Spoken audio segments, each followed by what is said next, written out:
Et avec nous en direct d'Ottawa, François Boileau, merci d'être avec nous sur TV5 Monde. Vous êtes le commissaire au service en français de l'Ontario. Alors pour que l'on comprenne bien les enjeux de ce problème, pouvez-vous nous dire en quoi le gouvernement de Doug Ford a provoqué l'indignation des francophones, mais pas seulement de tous celles et ceux qui défendent les droits des francophones en milieu minoritaire?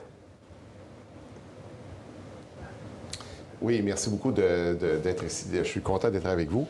Premièrement, il a coupé les vivres de l'Université de l'Ontario français. Donc, on a un projet chez nous d'enfin d'avoir notre propre université. Donc, que les francophones, les 622 415 franco-ontariens puissent avoir leur propre université. Et cette université-là serait à Toronto.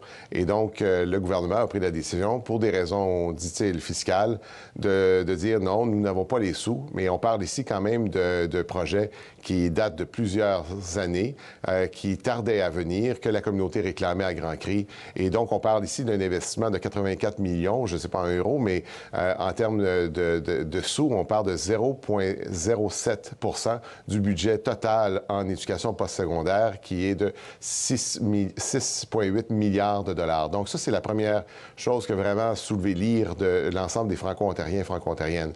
L'autre mesure qu'ils ont prise, c'est d'éliminer le commissariat au service en français. Donc, c'est un organisme indépendant qui relève de l'Assemblée législative de l'Ontario, donc du Parlement, et dont l'officier que je suis, je relève directement du Parlement, et donc je reçois des plaintes, j'enquête sur des plaintes pour des manquements de services en français de la part du gouvernement de l'Ontario, mais j'ai également un rôle de promoteur, j'ai un rôle de protection et un rôle de rassembleur, de médiateur auprès du gouvernement, et un rôle conseil, évidemment, auprès du gouvernement de l'Ontario.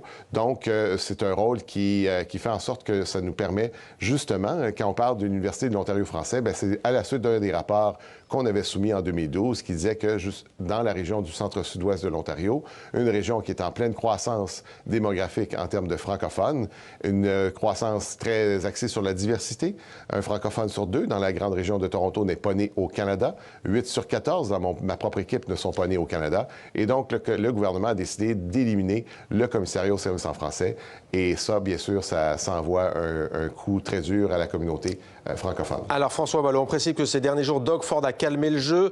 L'institution que vous représentez ne retrouvera pas, certes, son indépendance, mais vous conservez votre poste. Alors une députée est prise dans la tourmente. Les médias anglophones voient en Amanda Simard le symbole des premières fissures dans l'unité du parti dirigé par Doug Ford. Alors pas de politique polémique, mais on va vous demander si c'est un tournant puisqu'elle a décidé, cette députée, de quitter le Parti progressiste conservateur du Premier ministre de l'Ontario. On va d'abord l'écouter, c'était juste avant d'annoncer sa démission. Notre langue, c'est au cœur de notre identité. Nous vivons en français. Les générations qui nous ont précédés ont travaillé tellement fort pour nos acquis et nous sommes constamment forcés à les protéger. Il y a des francophones en Ontario depuis plus de 400 ans. Nous ne sommes pas qu'une minorité linguistique parmi tant d'autres, mais bien locuteurs de la langue d'un des deux peuples fondateurs du Canada. Assurer le maintien et le développement de la vivacité de la francophonie en Ontario n'est pas une demande qui devrait être perçue comme démesurée par notre gouvernement. Voilà, Amanda Simard, émue aux larmes pour défendre la langue française. On l'a dit, elle siégera désormais en tant que députée indépendante. Est-ce que pour vous, c'est un tournant dans cette crise qui touche l'Ontario? Bien, la députée Simard est toute petite, très, très frêle de nature, mais qu'est-ce qu'elle est forte. Et le ressort incroyablement grandi de cette épopée. Ça envoie aussi un message très simple que notre démocratie parlementaire, le rôle des députés ont encore quelque chose à dire. Ils représentent d'abord et avant tout leurs commettants. Et ce que Amanda Simard, c'est un geste de courage. Je ne sais pas si c'est un tournant dans cette crise-là, mais c'est certainement, comme on dit, c'était écrit dans le ciel que ça allait certainement arriver, cette fronde envers le gouvernement de Doug Ford. François Boileau, juste nuancer sur oui, ce que vous disiez tantôt par rapport à mon propre poste. Allez-y, allez-y. Mon poste n'est pas protégé. Ils ont recréé un poste de commissaire, mais on ne parle pas de moi ici. Et c'est pas que je veux maintenir mon poste. Il y a des gens qui perdent leur emploi tous les jours. Donc, c'est pas personnel. Mais c'est le poste de commissaire, c'est un autre poste, mais ce n'est pas le mien. Alors une dernière question rapidement peut-être. L'Ontario compte 622 000 francophones.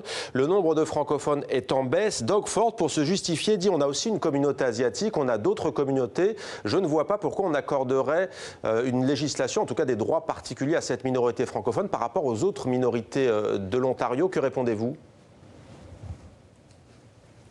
c'est une vision très toronto-centriste de la situation. Ce n'est pas le cas pour l'ensemble de la province de l'Ontario. En fait, la population francophone est en croissance, mais elle diminue en termes de proportion de l'ensemble de la population de l'Ontario qui, elle, croît à un rythme plus rapide que la population francophone. Donc, lorsqu'on entend le premier ministre dire que, et là, il s'est repris en disant qu'il a été cité hors contexte, bien sûr, mais ça envoie quand même le message qu'il aurait eu intérêt à connaître davantage son histoire, l'histoire de sa propre province et l'histoire de la communauté francophone de l'Ontario avant de dire de telles... Merci. Voilà, de prononcer ces paroles que je juge malheureuses. Merci beaucoup François Boileau, commissaire au service en français de l'Ontario, d'avoir répondu à nos questions sur TV5 Monde.